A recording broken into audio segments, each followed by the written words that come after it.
اور یہ شریعت زندگی کے ہر شعبے میں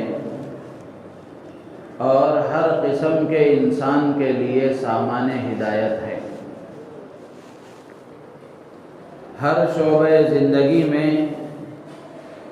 زندگی گزارنے کا طریقہ سکھانے والا ہے۔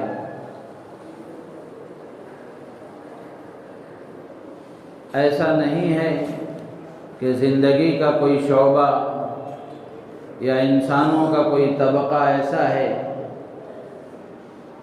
کہ اس شعبے کا دین یا اس شعبے کے لیے رہبری یا انسانوں کے اس طبقے کے لیے رہبری دین اسلام میں نہ ہو۔ ایسا کوئی شعبہ نہیں، ایسا کوئی طبقہ نہیں، بلکہ جو دین اللہ نے ہمیں دیا ہے وہ کامل اور مکمل ہے، قیامت تک آنے والے انسانوں کے لیے رہبر اور رہنما ہے۔ لیکن افسوس اس بات پر ہے کہ جس دور سے ہم گزر رہے ہیں، جس ماحول میں ہم زندگی گزار رہے ہیں، آئے دن ہم یہ دیکھ رہے ہیں کہ مسلمان اللہ کے دیے ہوئے اس عظیم تحفے سے اور اللہ کے نبی علیہ السلام کی لائی ہوئی عظیم شریعت سے بے رخی کرتے ہوئے زندگی گزار رہا ہے، اور اللہ کے رسول علیہ السلام کی پاکیزہ زندگی کو نمونہ بنانے کے بجائے غیروں کے طریقوں کو اپنانے میں فخر محسوس کر رہا ہے، اور روز بروز مغربی تہذیب، مغربی کلچر کو اپنانے کے لیے مسلمان پیش ہے، آگے ہے، اور اسی کو اختیار کرنے میں اپنی کامیابی سمجھ رہا ہے۔ غیروں کے رسم و رواج اور ان کے طور طریقوں کے مطابق زندگی گزارنے کو اپنے لیے باعث فخر سمجھ رہا ہے۔ اسی کا نتیجہ یہ ہے کہ غیروں نے، یہودیوں نے اور عیسائیوں نے، اللہ کے دشمنوں نے، انسانیت کے دشمنوں نے جو طور طریقے اور جو رسم و رواج ایجاد کیے ہوئے ہیں، ان تمام رسم و رواج کو اور ان تمام طور طریقوں کو مسلمان روز بروز اپناتے جا رہا ہے اور اس کو اختیار کرنے میں آگے بڑھ رہا ہے، جبکہ اللہ کے نبی علیہ السلام نے ہر طرح کی رہبری ہماری فرمائی ہے، اور جو دین اللہ نے دیا ہے اس دین میں ہر قسم کی رہبری موجود ہے۔ تو یہ بہت ہی افسوسناک پہلو ہے اور بہت ہی زیادہ فکر کی بات ہے کہ مسلمان اللہ پر ایمان رکھنے والا، اللہ کے نبی علیہ السلام کو پیغمبر اور آخری پیغمبر تسلیم کرنے والا، انہی کے بتائے ہوئے پیغامات کو اور انہی کے بتائے ہوئے طور طریقوں کو چھوڑ کر ان کے دشمنوں کے طور طریقوں کو اختیار کرنے میں لگا ہوا ہے۔ تو جو رسم و رواج غیروں کے ہیں، انہی میں سے ایک رسم اور ایک طریقہ نیو ایئر کے نام پر جو منایا جاتا ہے، اور نیو ایئر کی رات میں جو کچھ واہیات تباہیات کی جاتی ہیں، وہ سب انہی کے طور طریقوں کا ایک حصہ ہے، انہی کے رسم و رواج کا ایک حصہ ہے۔ لیکن ہم دیکھ رہے ہیں کہ جہاں وہ اس کو منا رہے ہیں، وہ منائیں تو منائیں، اس سے ہمیں کوئی اعتراض نہیں ہے،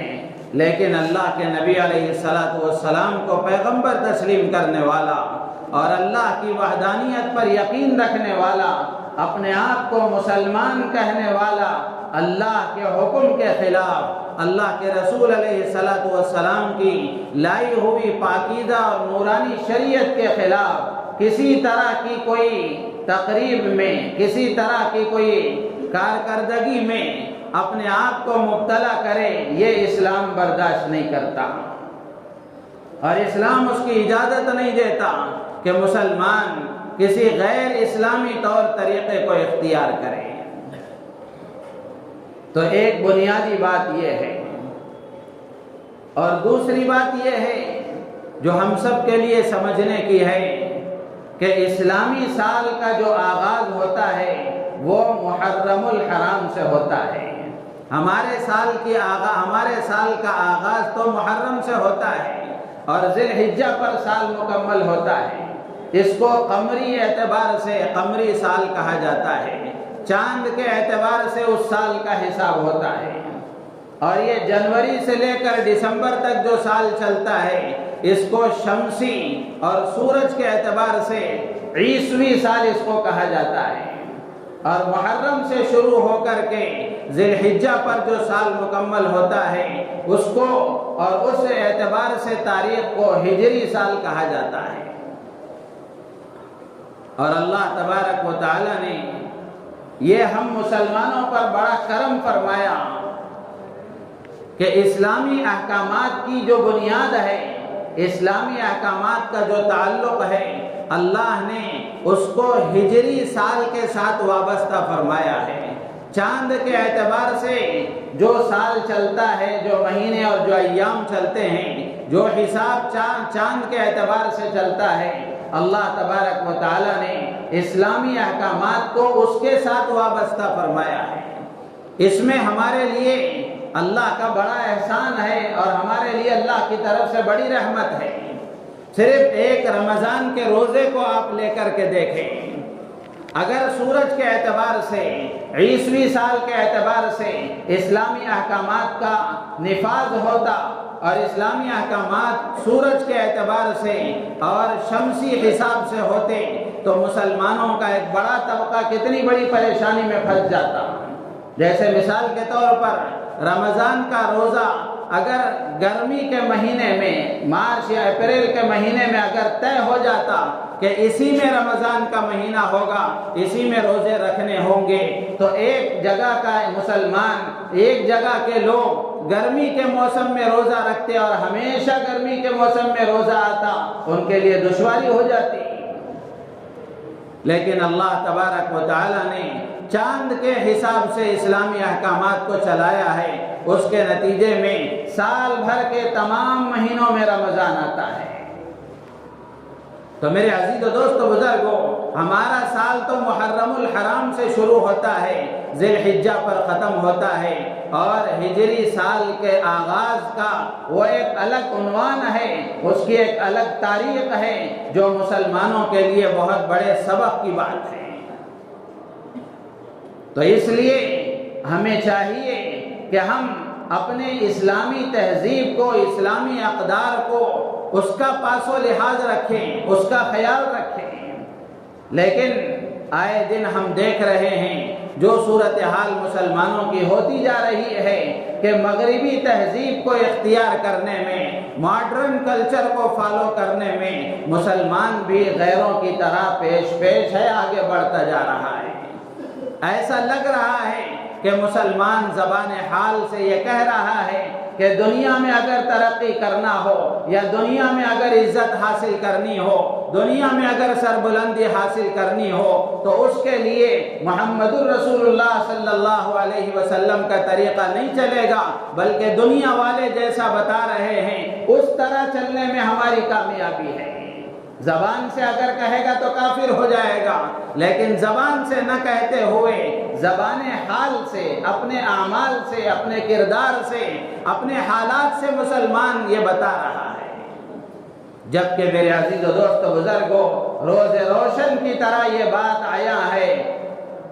کہ اللہ کے نبی علیہ الصلوۃ والسلام کی لائی ہوئی شریعت اور اللہ کا دیا ہوا دین اسلام اور اللہ کے نبی علیہ الصلوۃ والسلام کی پاکیزہ شریعت اور آپ کی پاکیزہ سیرت آپ کی پاکیزہ زندگی ہی دنیا میں بھی کامیابی کا ذریعہ ہے۔ وہی کامیاب ہوگا، وہی ترقی حاصل کرے گا، وہی سربلندی حاصل کرے گا، وہی عزت پائے گا جو محمد رسول اللہ کا دامن تھامے گا اور جو رسول اللہ صلی اللہ علیہ وسلم کی لائی ہوئی شریعت کے مطابق زندگی گزارے گا، جو اللہ کے نبی علیہ السلام کی زندگی کو نمونہ بنا کر زندگی گزارے گا۔ حضرات صحابہ کی زندگیاں اور اولیاء کاملین کی زندگیاں، تابعین و تبع تابعین، سلف صالحین کی زندگیاں شاہد ہیں۔ ظاہری اسباب کچھ نہ تھے، لیکن اللہ تبارک و تعالیٰ نے عظمت کی ان چوٹیوں پر ان کو پہنچایا تھا۔ وہ عزتیں اللہ نے انہیں عطا فرمائی تھی جن کا ہم تصور نہیں کر سکتے۔ تو اس لیے مسلمانوں کو اپنے دل و دماغ میں یقین کے درجے میں یہ بات بٹھا لینا ضروری ہے اور عمل سے اس کا اظہار کرنا ضروری ہے کہ ہم مسلمان ہیں اور اللہ کے نبی علیہ السلام کی لائی ہوئی شریعت کو اختیار کرنے میں ہی ہماری عزت ہے۔ آج جتنی بے عزتی ہو رہی ہے، آج جتنی ذلت کا ہمیں سامنا ہے، جتنی پریشانیوں کا ہم سامنا کر رہے ہیں، دشمن کی طرف سے جو ظلم و ستم ہم پر ڈھائے جا رہے ہیں، اس کا واحد سبب یہ ہے کہ ہم سچے مسلمان نہیں ہیں۔ نام ہمارا عبداللہ ہے، عبد الرحمن ہے، لیکن عبداللہ عبد الرحمن جیسے اعمال نہیں ہیں۔ جس دن ہم سچے مسلمان ہو جائیں، جس دن ہم حقیقی مسلمان بن جائیں، جس دن ہمارے دل کی طرح ہمارا جسم بھی مسلمان بن جائے، ہماری حرکتیں بھی مسلمانوں جیسی، ہمارے اعمال مسلمانوں جیسے، ہمارے اخلاق مسلمانوں جیسے، ہمارے معاملات مسلمانوں جیسے، ہماری معاشرتی زندگی مسلمانوں جیسی بن جائے گی، اللہ تبارک و تعالیٰ نے جیسے وعدے صحابہ کے ساتھ پورے فرمائے، جیسے وعدے تابعین کے ساتھ پورے فرمائے، جیسے وعدے تبع تابعین کے ساتھ پورے فرمائے، جیسے وعدے سلف صالحین کے ساتھ پورے فرمائے، جیسے وعدے اولیاء کاملین کے ساتھ پورے فرمائے، آج بھی اللہ اسی طاقت کے ساتھ موجود ہے، آج بھی اللہ اپنے وعدوں کو پورا کرنے کے لیے تیار ہے۔ شرط یہ ہے کہ ہم اس جیسا نمونہ پیش کریں۔ اللہ نہیں بدلا ہے، ہم بدل گئے۔ میرے عزیز و دوست بزرگوں، چہرہ حضور جیسا بنانے کے لیے تیار نہیں، لباس حضور جیسا پہننے کے لیے تیار نہیں، تجارت حضور جیسی کرنے کے لیے تیار نہیں، شادی حضور جیسی کرنے کے لیے تیار نہیں، خوشی حضور کے بتائے ہوئے طریقے کے مطابق منانے کے لیے تیار نہیں، غم کے موقع پر حضور کا اسوہ اختیار کرنے کے لیے تیار نہیں، اخلاق حضور جیسے بنانے کے لیے تیار نہیں، اور مدد صحابہ جیسی ہم چاہیں تو اللہ تعالیٰ کیسے عطا فرمائیں گے؟ ضرورت اس بات کی ہے کہ ہم اپنے اندر تبدیلی لائیں، ہم اپنے آپ کو مسلمان بنانے کی کوشش کریں۔ یہ دنیا اپنی انتہا کو پہنچ رہی ہے، آخری دور دنیا کا گزر رہا ہے، قرب قیامت کے دور میں ہم زندگی گزار رہے ہیں، اور یہ چھٹائی کا دور ہے۔ اللہ تبارک و تعالیٰ کھرے کھوٹے کے درمیان فرق کر دیں گے، کھرے کھوٹے کے درمیان میں فرق کر دیں گے۔ میرے عزیز و دوست بزرگوں، ضرورت اس بات کی ہے کہ ہم ہر اعتبار سے اپنے آپ کو مسلمان بنانے کی کوشش کریں۔ تو میں یہ بات عرض کر رہا تھا کہ اللہ کے نبی علیہ السلام کی لائی ہوئی شریعت کے مطابق زندگی گزارنے میں ہی ہماری کامیابی ہے، ترقی ہے، سربلندی ہے، عزت ہے۔ غیروں کے طریقوں کو اپنائیں گے، غیروں کے طور طریقوں کو اپنائیں گے، ان کے رسم و رواج کے مطابق زندگی گزاریں گے، دنیا میں بھی ذلت کا سامنا ہوگا اور آخرت میں بھی عذاب کا سامنا ہوگا۔ تو جو رسم و رواج غیروں کے مسلمان اپنائے جا رہا ہے، ان میں سے ایک نیو ایئر بھی ہے، نئے سال کا جشن منایا جاتا ہے۔ 31 دسمبر کی رات 12 بجنے کے بعد میں جیسے ہی پی ایم سے اے ایم ہو جاتا ہے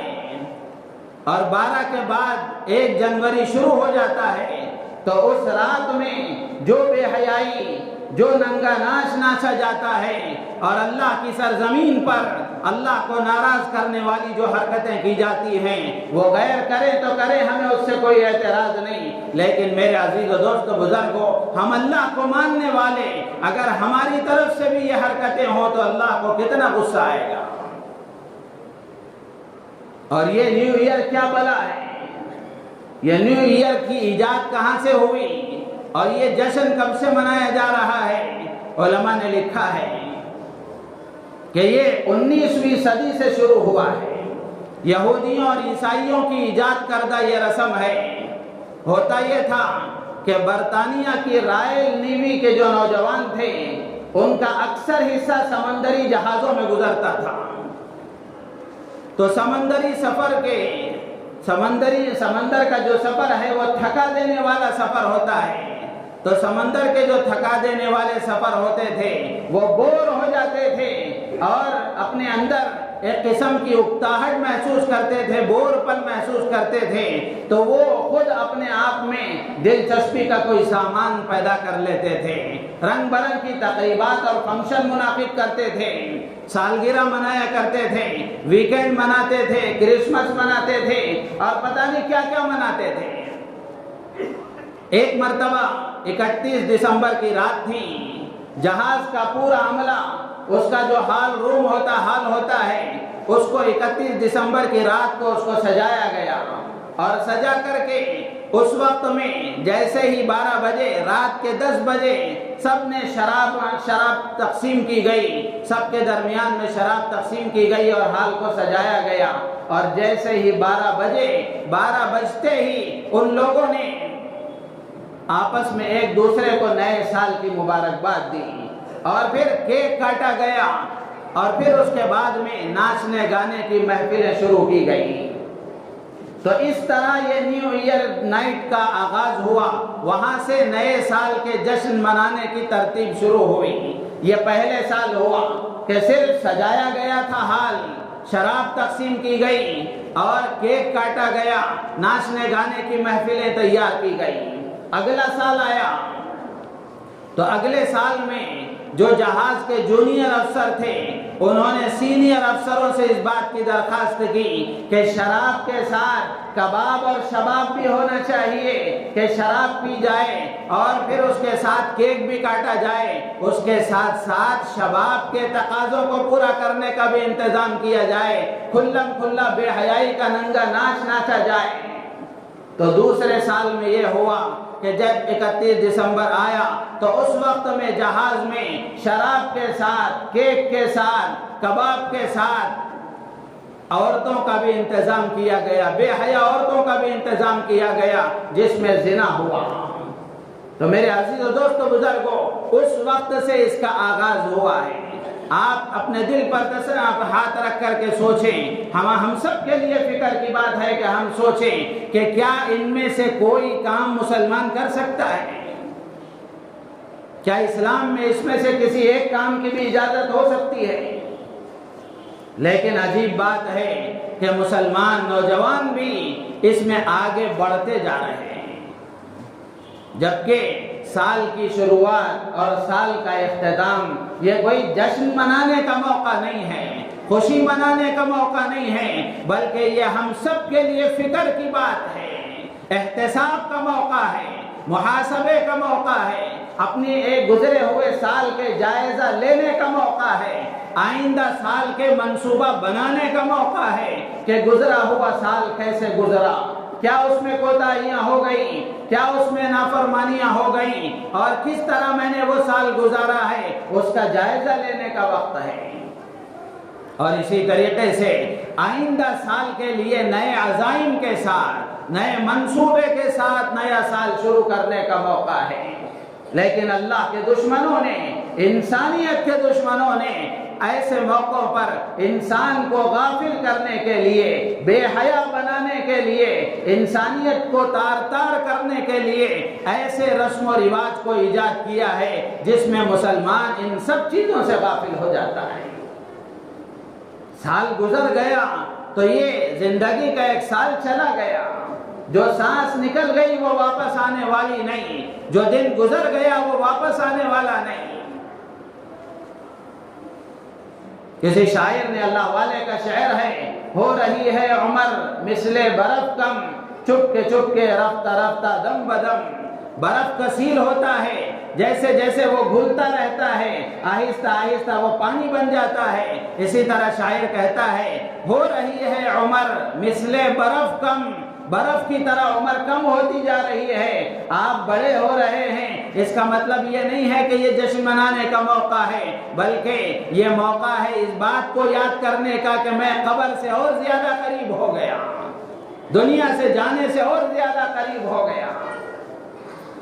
لیکن میرے عزیز و دوست بزرگوں، اس موقع پر احتساب کے بجائے غفلت کا ایسا پردہ پڑا ہوا ہے کہ اس میں احتساب کے بجائے اور زیادہ غفلت کو بڑھانے والے کاموں میں اور زیادہ اللہ کو ناراض کرنے والے کاموں میں ہم لگے ہوئے ہیں. تو اس لیے اس موقع پر اسی بات کو عرض کرنا ہے کہ ہم ہر ایسے کام سے اپنے آپ کو بچائیں جو اللہ کو ناراض کرنے والا ہو، اللہ کے نبی علیہ السلام کا دل دکھانے والا ہو، آپ کی شریعت پر بدنما داغ لگانے والا ہو. ایسے ہر کام سے اپنے آپ کو بچائیں. اگر غور کر کے دیکھیں کہ وہ 31 دسمبر اور 1 جنوری کی درمیانی جو رات ہوتی ہے، اس رات میں جو گناہ ہوتے ہیں، جو برائیاں ہوتی ہیں، ان میں سے چند مشہور برائیاں، ایک تو یہ ہے کہ شراب پی جاتی ہے، شراب کا دورہ ہوتا ہے، پانی کی طرح شراب بہائی جاتی ہے، لوگوں میں تقسیم کی جاتی ہے. شراب کے بارے میں اللہ نے قرآن میں صاف فرمایا انما الخمر والمیسر والانصاب والازلام رجس من عمل الشیطان فاجتنبوه لعلکم تفلحون. اللہ تعالیٰ ایمان والوں سے خطاب کر کے کہتا ہے کہ یہ شراب یہ شیطانی عمل ہے، ناپاک چیز ہے. اللہ فرما رہے ہیں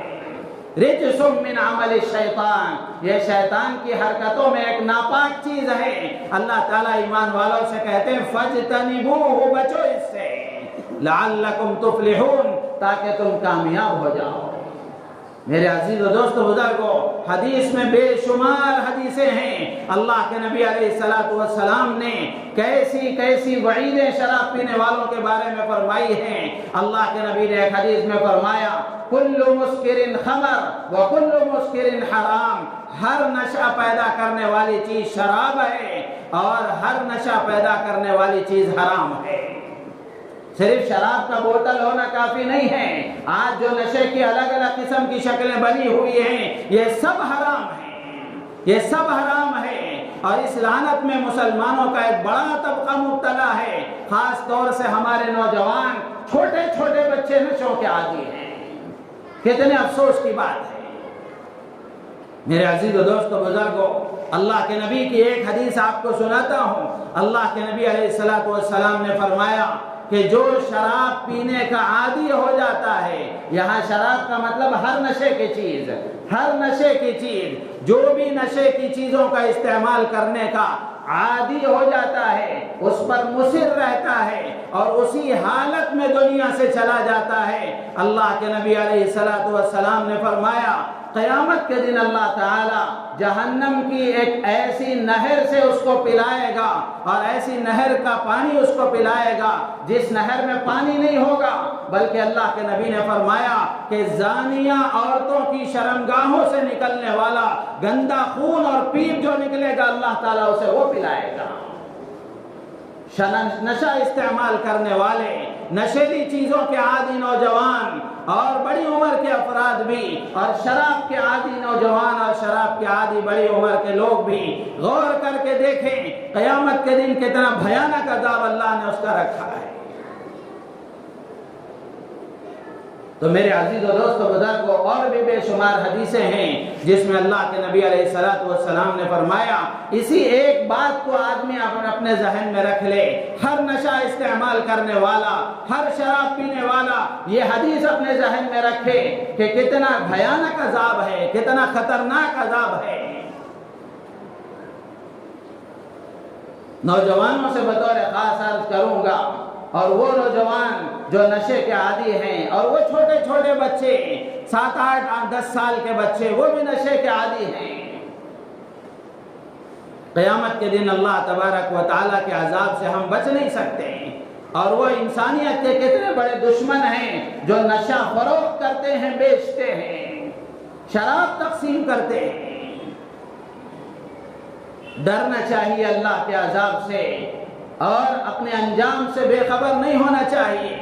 اپنے انجام سے ڈرتے ہوئے، اللہ کے عذاب سے ڈرتے ہوئے ایسی حرکتوں سے اپنے آپ کو باز آ جانا چاہیے، بچنا چاہیے۔ اسی طریقے سے اس رات میں زنا کاری عام ہوتی ہے، زنا کیا جاتا ہے، عورتوں کی عزتیں لوٹی جاتی ہیں۔ اللہ نے قرآن میں فرمایا وَلَا تَقْرَبُوا الزِّنَا إِنَّهُ كَانَ فَاحِشًا وَسَاءَ سَبِيلًا۔ اللہ فرماتے ہیں زنا کے قریب بھی مت جاؤ، اس لیے کہ یہ بے حیائی ہے اور برا راستہ ہے۔ اللہ نے یہ نہیں فرمایا زنا مت کرو، بلکہ اللہ یہ فرماتے ہیں زنا کے قریب بھی مت جاؤ۔ مفسرین نے لکھا ہے اللہ نے جو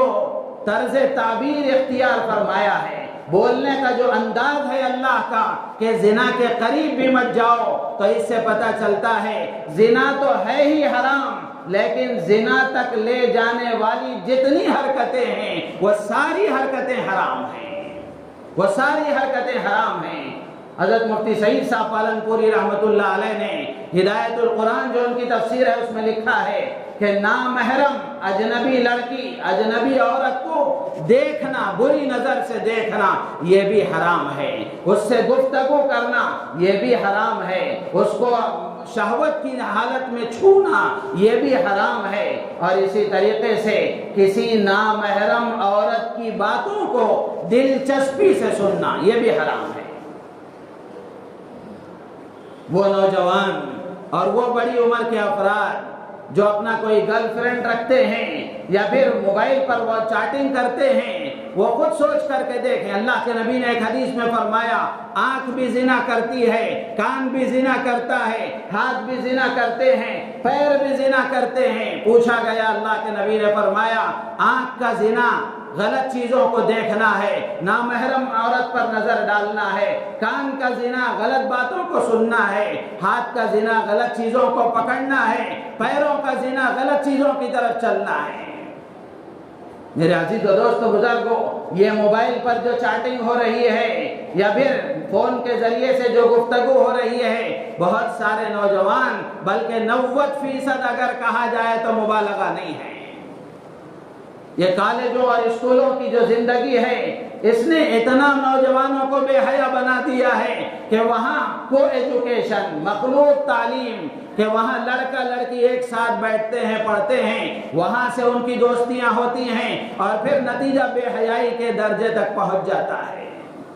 میرے عزیز و دوستو بزرگو، اللہ فرماتے ہیں کہ وَلَا تَقْرَبُوا الزِّنَا، زنا کے قریب بھی مت جاؤ۔ دنیا میں جتنی بے حیائیاں ہیں، جتنے فسادات ہیں، آپ دیکھیں تو اس میں ایک بنیادی کردار زنا کا ہے، تو اس لیے اس رات میں زنا ہوتا ہے۔ اور اسی طریقے سے موسیقی، گانا بجانا، اللہ تبارک و تعالی نے قرآن میں صاف فرمایا اور احادیث میں اللہ کے نبی علیہ السلام نے بھی بے شمار حدیثوں میں فرمایا کہ گانا بجانا اور موسیقی کے جو آلات ہیں اللہ تعالیٰ کو یہ بالکل پسند نہیں ہے، بلکہ بعثت نبی کے مقاصد میں سے، اللہ کے نبی علیہ السلام کو دنیا میں بھیجنے کے مقاصد میں سے ایک مقصد اللہ کے نبی علیہ السلام نے بیان فرمایا کہ میں آلات موسیقی اور مزامیر کو اور گانے بجانے کی چیزوں کو ختم کرنے کے لیے آیا ہوں۔ جو نبی ان کو ختم کرنے کے لیے آیا ہو، اسی نبی پر ایمان رکھنے والا گانے بجانے کی چیزوں پر لگا ہوا ہو تو کتنے شرم اور افسوس کی بات ہے۔ تو اس لیے میرے عزیز و دوستو بزرگوں، اور بھی بے شمار چیزیں ہیں، غلط چیزیں، ان تمام چیزوں سے اپنے آپ کو بچانا ہے۔ تو یہ نئے سال اگر اس کو کہا جائے تو اس وقت میں نئے سال کا موقع جشن منانے کا، خوشی منانے کا، کیک کاٹنے کا، بے حیائی کا نہیں ہے، بلکہ یہ موقع احتساب کا ہے، یہ موقع محاسبے کا ہے، یہ موقع اپنا جائزہ لینے کا ہے، یہ موقع گزری ہوئی زندگی پر توبہ اور استغفار کرنے کا ہے اور آئندہ کے لیے اچھے عزائم کے ساتھ آگے بڑھنے کا ہے۔ اللہ تعالیٰ سے دعا ہے اللہ تعالیٰ ہم سب کو ان باتوں پر عمل کی توفیق عطا فرمائے اور ہم سب کو پوری امت مسلمہ کو سچا پکا مسلمان بن کر زندگی گزارنے کی اور ایمان کی حالت میں دنیا سے جانے کی اللہ تعالیٰ ہم سب کو توفیق عطا فرمائے، ہماری نیتوں میں اخلاص پیدا فرمائے۔ آمین۔ وآخر دعوانا الحمدللہ۔